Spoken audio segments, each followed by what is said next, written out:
Hello, everyone. Welcome back to the AAS YouTube channel, and this is the good stuff. This is the AAS Journal Author Series, and I'm very happy to have Rob Farmer with us today. Hi, Rob. Hi, Frank. What's your geolocation? Where are you at? So I'm currently a postdoc at the University of Amsterdam and Okay. currently in Amsterdam at the moment. Okay. How is the pandemic going in Amsterdam? So we're in a bit of a intense lockdown at this point, but it seems like things are going in the right direction. Okay. Okay. So everyone's at a sort of a stay-at-home order? Yeah. Yeah. Yep. Yeah, cases are on the rise in the U.S. A little bit less in Arizona, but still on the uptick, so not that great. Okay, so what do you like to do for research, Rob? So I like all things massive stars, their evolution, their final deaths and explosions, nuclear reactions. I also like stellar evolution code and writing software for that. Yeah, I think I've seen you on a Mesa paper or two. All right, so then that will bring us to this really lovely article, which is an APJ letter. And we have the constraints from gravitational wave detections of binary black hole mergers on the C12 alpha gamma 16O rate. And Rob, take us away.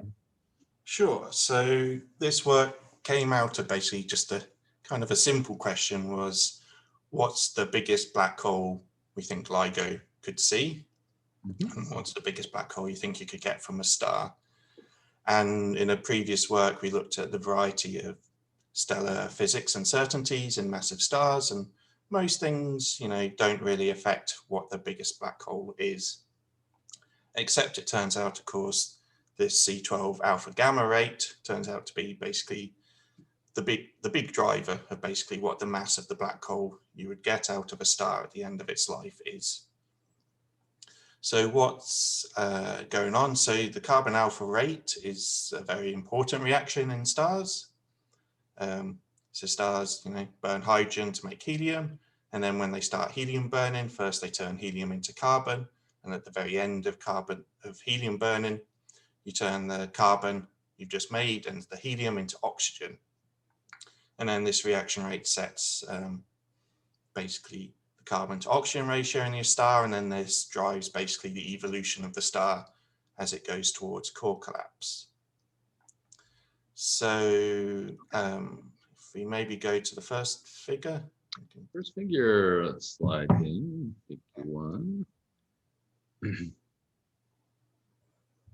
Yeah, there we go, figure one. Okay, so in terms of how stars make black holes, or how, if we just consider one star at the moment and ignore the fact that we need to have two stars to make a binary black hole for LIGO, but just think about one star for now. Okay. So if you have a massive star, so at the end of its life, it tries to burn iron, it will collapse, and core collapse, supernovae, and then all the material will fall and make a black hole.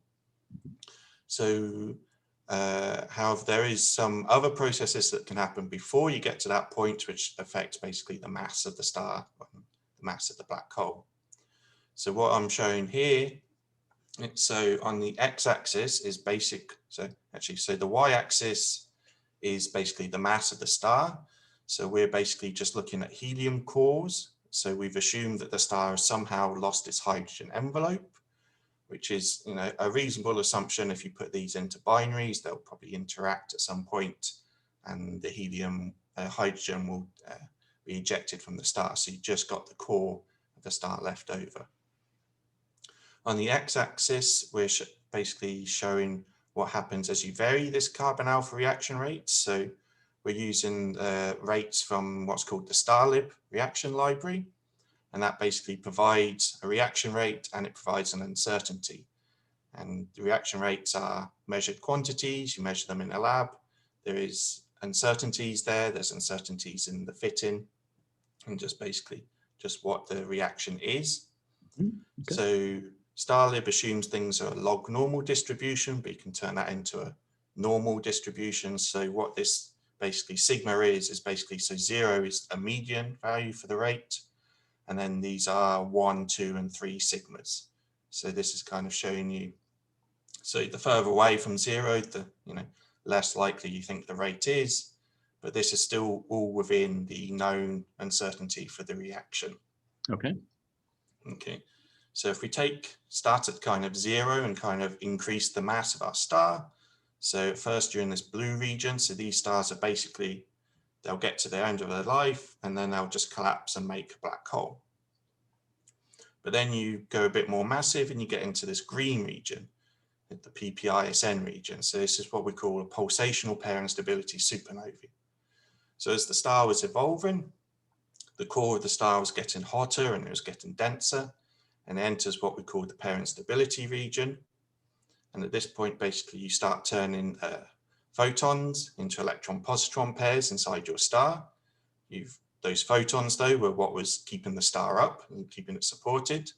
So the star will contract because you're taking away the pressure support. The star then heats up because of this. It will then ignite oxygen. And when it ignites oxygen, the star will then expand back out. And if you ignite enough oxygen, you'll get a shock, which will then drive something like between a few tenths and 10 solar masses of material from your star. Okay. And then it can do this basically a cycle a few times, driving material off your star. And eventually, you run out of oxygen and you end up with just the core of the star, which will then collapse to make a black hole. Okay. So if you then make your star initially a bit more massive, you enter this white region. So this is now the pair instability supernova region. And basically this is where you've just got one pulse. The pulse was so violent that you've completely unbound the star and you leave nothing behind. Is for both the PISN and the PPISN, is the first pulse always the strongest? Generally, yes. Yeah. So the PISN is always just one pulse. But for the PPISN, yeah. Okay. Yeah. And then as you get more massive again with your star, you enter this orange region, which is core collapse again. So what happens is basically the star tries to do a pair instability supernovae, but this initial collapse is so violent that the oxygen burning basically gets to a high enough temperature that you then start to photodisintegrate the nuclei. And this basically is endothermic, so you sap the energy from this explosion. And basically, instead of unbinding the star, you unbind nuclei, and then your star will just collapse and make a black hole again. And since this is a very failed supernovae, it just doesn't have enough energy to explode. So how this, relates to black holes and black hole masses for LIGO, well, these pulses take material off the star. So if you had a star that pulsated and one that didn't pulsate, the one that pulsates is going to make a lower mass black hole at the end. So the interplay of which stars pulsate and which ones don't is what's really going to set basically the maximum black hole you can get and the masses of the black holes in LIGO. Okay. There's also a very interesting region in this kind of at the left. So in this -3 to -2 region, basically you've got no green, so there's no pulsating stars. And basically, I'll explain a bit later, but basically you don't get any PPISN. So you can flip this around a little bit and say, okay, so if I can find a PPISN supernova, say in a transient survey, then the rate must be something to the right of this -2 point. If you can find them and unambiguously find them. There's a few candidates out there, but I don't think there's anything particular yet. So this is all quite, general, just kind of schematic of what's happening, and then we can kind of deep dive in a little bit as to why the shape of these things is what it is. So if we go to figure 2. Figure 2. Yeah. And boom, let's blow that one up. Okay. Okay.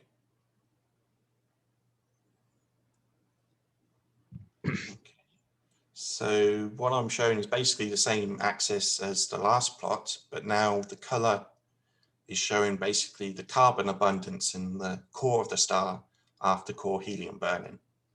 So you had core helium burning. At the very end of that is basically when the carbon alpha burning happens, and then that sets how much carbon you have in your star. Okay. And basically you can see that when you're at the -3 level, basically the reaction rate is very low. So you end up basically with a lot of carbon in your star. And then as you move to the right, you're basically increasing the reaction rate, and therefore you're getting less carbon in the core at the end. So this is kind of this is why the carbon alpha rate is is what's driving the changes, is because it's changing how much carbon is in the star. Okay. Okay. So if we go to figure 3. Figure 3. Ooh, schematic. Okay. Okay. Not that big. Okay. So this is kind of a schematic of what kind of, why does carbon matter and what's going on. So what we're showing is basically for 3 stars, which all started with the same mass. So in this case, this was just a 60 solar mass helium core. The top row is basically at -3 sigma, so very low rate. Okay. The middle line is at 0, so the median. And then the bottom is when the rate's very high. So each of these pizza wedges is basically just a kind of schematic of the inside of the star. So the yellow, red, and orange are basically showing burn-in regions, and then the hatched region is showing basically convection. Okay. So if we start at A, so we can see basically this is at the end of core helium burning. So there's basically no burning left in the center. You just got a helium shell at the end. You can see that basically when the rate is very small, you have a lot of carbon. If you have a lot of carbon, that's going to burn. So as it starts burning, and because you've got a lot of it, it can get quite vigorous and it can drive convection. And when it drives convection, that means you keep pulling fuel in, so the burning continues and keeps going on. This burning basically stabilizes the star, so it doesn't pulsate. And then the star will basically then go through normal evolution, just burning oxygen at the center, then silicon, then iron, and then making basically a black hole at the end, which is about the mass it had at the start. Okay. If you increase the reaction rate, then you've got less carbon in the star. So the burning is a bit less vigorous. You can't drive this convection zone anymore. So all this carbon burning does is basically delays when the oxygen burning starts. Your star will then undergo one of these pulses. It collapses, it ignites oxygen, and then blows off a little bit of mass in the pulsation, and maybe does this a few times. So this will make a slightly less massive black hole. Okay. And then, and then in the final one, this, you've basically got no carbon in your core. So you can't even do a little bit of carbon burning.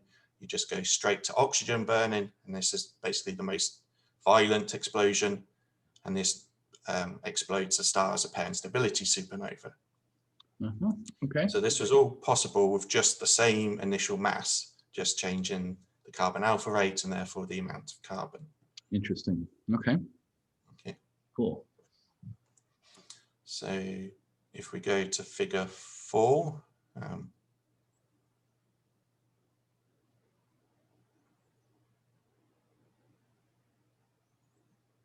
there we go. okay. So this is kind of showing the detail of what's going on, what the schematic was showing.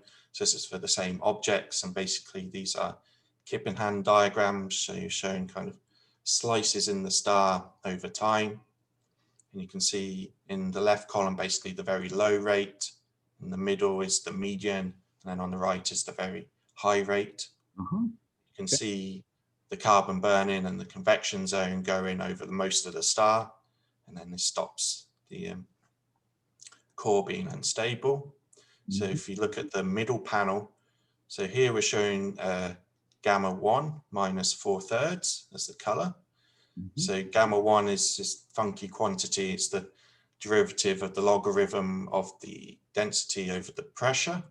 And basically, when it drops below 4/3, so blue is basically when the star is unstable, or that region of the star is unstable, and red is stable. So you can see basically in the middle and the right panels, basically a lot of your star becomes unstable, which is why you get these pulses and mass loss. Okay. Yeah. I'm with you. Yeah. And then the bottom panel is basically showing T-row tracks, so the temperature and the density inside the star at different points. And the point to show here, so on the left, bottom left panel, you can see the tracks basically, so going A, B, C, E. Kind of, you see A and B, you're basically moving up, you're getting a bit hotter, a bit denser as you go, but then suddenly E, you kind of veer to the right. So what this is basically the star, well, the core of the star becoming stable. So this dark line where the gamma 1 less than 4/3, if you're in there, you're unstable. And basically because of the carbon burning, you've moved the center of your star out of this instability region. Whereas in the middle and the right panels, you see basically the star stays, or a large part of the star stays in this unstable region for kind of all points. Okay. Interesting. Okay. So this is kind of, well, this is kind of showing why carbon alpha is so important, and kind of how carbon is basically playing a role in this process. So if we go to the next figure.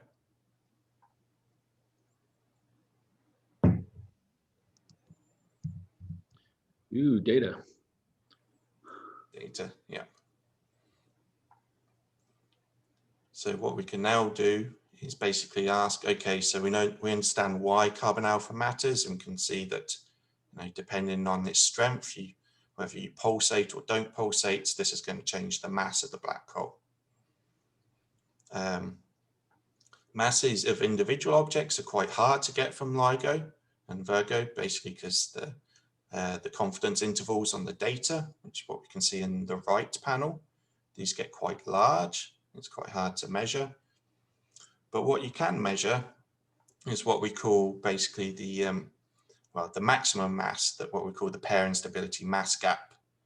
So these objects that undergo pair instability, supernovae, basically leave no black holes behind. So you basically would expect the black hole mass distribution to have some sort of peak, because you stop basically making black holes more massive than some point. So what we're showing here is basically the edges of this, basically what's the lower edge and the upper edge of this mass gap. And what is the gray band? So the gray band is basically where we couldn't put a black hole for any rate. Okay. So that, you know, one idea I had originally was, let's suppose, you know, this gray band had 0 width, you know, maybe at 110. If you saw a black hole, say at that point, then you might be confused as to whether you're coming from below or you're coming from above, from below at a very low rate or from above at a very high rate. But actually there is a band where we can't put any black holes. So if LIGO could find a black hole confidently in this point, then we basically need to look at some other formation mechanism for the black holes. Okay. And what is the orange band or the pink band here on the observations? Yeah. So this is basically what LIGO thinks. So it's the 90% confidence interval on where it thinks this pair instability mass gap is. So when LIGO can fit to the data, it fits a kind of a mass function.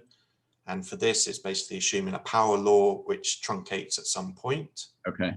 And exactly where that point is, you know, it's expected to be somewhere within this red band. Okay. So, yeah. So what we can do is we can say, okay, so if this is where LIGO thinks the maximum is, and we have the curve that we think tells us where the maximum should be as a function of the reaction rate, we can use this red band to tell us what do you think the reaction rate must be to be consistent with this point. Okay, so turning the situation around. Okay. Yeah. So we would expect that the reaction rate must be some point that fits, puts your maximum somewhere in this red region. And then we go through this, so we can take the posterior distribution from LIGO for this red band, map it to this, and then come up basically with an estimate of what the reaction rate is. Okay. And if we kind of, eyeball it from this plot, it's about, the rate must be probably bigger than the -1 sigma on this curve. Yeah. It's about kind of the smallest it can be. Okay. Okay. But of course, we do a bit more formal, so we can get to that in the next plot, I think. Okay, that will be the location of the edges.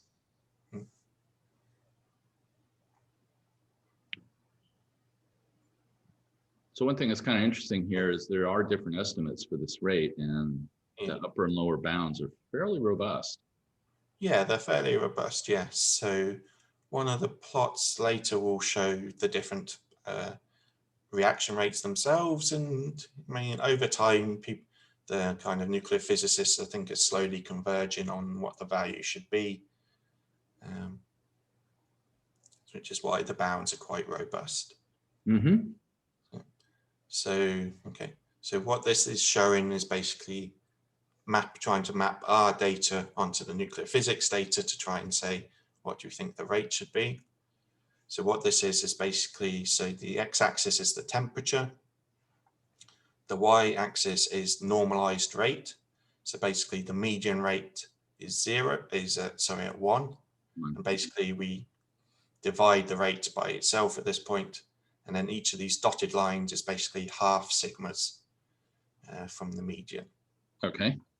Yeah. Okay. So this is the nuclear physics data. And basically the red region shows why this rate is so uncertain, because all the lab measurements are above 10 to the 10 Kelvin.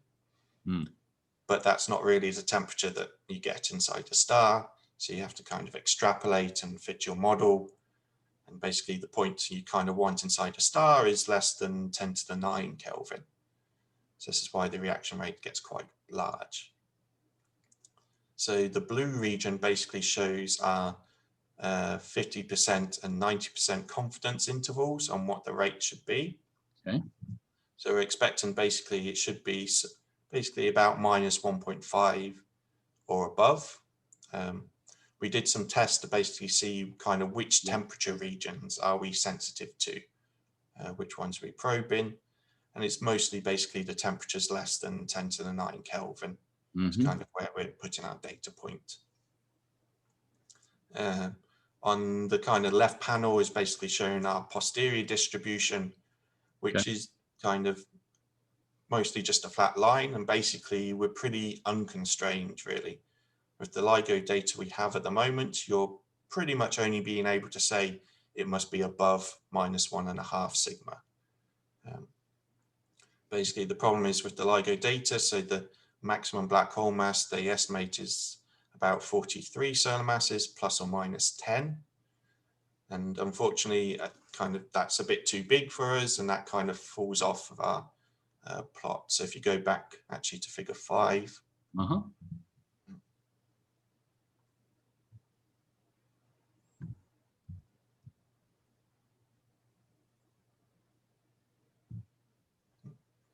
So if you see this red region, you see basically the bottom of the red region is kind of below our curve.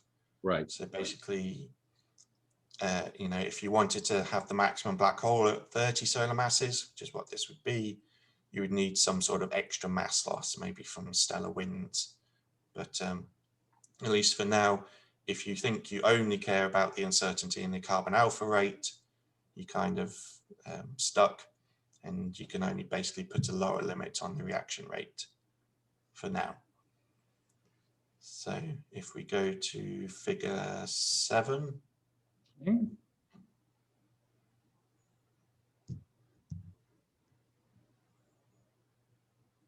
Ah, okay. okay. So this is now where we're trying to do some put some actual numbers on it. So these sigmas are kind of, particular to Starlib with its particular set of uncertainties. So now we're basically showing the carbon alpha rate in units of the astrophysical S factor. So this is just where you've put all your nuclear physics that you don't know into this number. So in blue, we're basically showing a variety of the lab measurements with their 1 sigma uncertainties.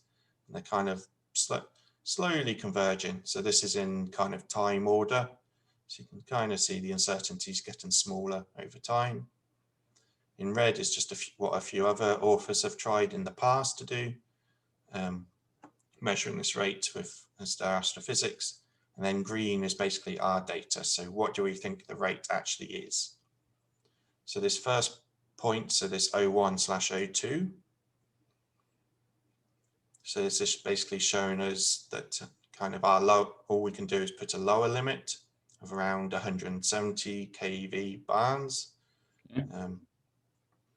The kind of the whitish area behind is the posterior over this, and basically it's pretty flat. So Okay. what we can say is it's somewhere above here. But what we can also then do though is start to make some predictions. So this was before we had the actual O3 data, but the prediction was that O3 would be able to tell us where this pair instability edge would be to basically plus or minus 1 solar mass. Cool. So with the O1, O2 data, it's plus minus 10. But if you can get it down to plus minus 1, and then depending exactly where the edge ends up being, so this is why we basically got several different lines, because it could move around a bit. We can show basically what we estimate the rate would be to be consistent with that edge. And you can see basically as this maximum black hole mass increases, the rate must get smaller. So this is just where the curve on the previous plot was going up. You've got to have a smaller rate. Right. It also turns out, actually, interestingly, that the uncertainty gets smaller. So on the one hand, LIGO gets less sensitive as you increase the mass of the black holes, because A, just because it gets harder to make the measurements, but also B, you expect less objects. If you thought the black holes were following some power law, then as your maximum goes up, then you expect less objects at the maximum. But it turns out actually though that we actually get more sensitive to the carbon alpha rate as the maximum increases, and that kind of counters LIGO's decreased sensitivity. Okay. And then in yellow, we're basically showing this constraint. If you could find a pulsational pair instability supernovae from a survey like James Webb or LSST, this is kind of you put a lower bound on the reaction rate. Cool. Okay. So if we go to figure 8.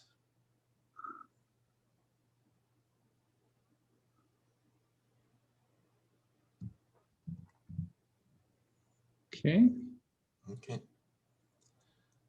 So this is now just showing kind of the, as a function of the initial mass, what black hole mass is for all the objects rather than just looking at the maximum mass.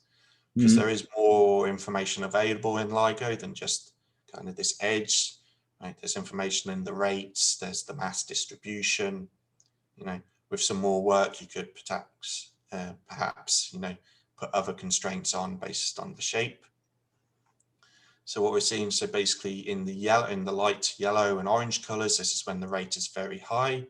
So you make basically small black holes. Right. And then as the rate increases, you basically make more and more massive black holes. Mm-hmm. And if you kind of have to use your imagination, but because LIGO is measuring the black hole mass, so if you were to kind of integrate these curves onto the y-axis, okay, you get what we call a bit of a pileup. So basically there are multiple masses or multiple initial mass stars that will make something like the similar mass black hole. Right. So if you were to look in the black hole mass distribution, you would see a bit of a pileup, basically, because you've got multiple stars contributing. Okay. And that gives you some extra information as to A, where the mass gap should be, and also perhaps what the rate should be.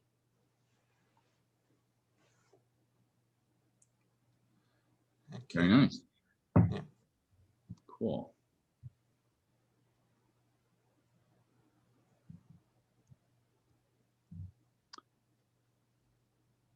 Any more? Are you good? That's good. Yeah, I think that's all the plots. Yeah. Okay. You covered it a little bit, but where do we go from here?